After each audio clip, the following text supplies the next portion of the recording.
பேரிடர் காலத்தில் மக்களின் புகார்களை கேட்டு நிவர்த்தி செய்யும் ஒரு சிறந்த ஆப். அந்த ஆப் பேர் வந்து TN-Alert. இந்த ஆப்புக்கு நீங்கள் ப்ளே ஸ்டோரில் TN-Alert அப்படின்ட்டு டைப் பண்ணி அந்த ஆப்பை டவுன்லோட் பண்ணிவிட்டு அதுக்கப்புறம் உங்கள் ஜிபிஎஸ்ஸை இதோடு இணைச்சிட்டிங்கன்னா நீங்கள் எந்த இடத்துல இருக்கீங்க, வசிக்கிறீங்க, சில பேர் இந்த மாதிரி மழைக்காலத்தில் வேறு இடத்துல இருக்கலாம், இல்லை உங்கள் வீட்டிலே இருக்கலாம். எங்கே இருந்தாலும் உங்கள் குறைகளை நீங்கள் அதில்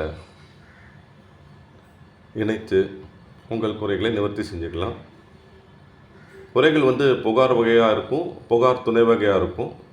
இதை விவரங்களை என்னுடைய 5 நிமிஷம் 6 நிமிஷம் அந்த யூடியூப்லேயும் விவரமாக சொல்லியிருக்கேன். இது ஷார்ட்ஸாக போட்டிருக்கேன். இது நீங்கள் பாருங்கள், விவரத்தையும் யூடியூப்லேயும் பாருங்கள். என்னோடய ஷார்ட்ஸில் டிஸ்கிரிப்ஷன் பாக்ஸ்லேயும் யூடியூபோட லிங்க் போட்டிருக்கேன்.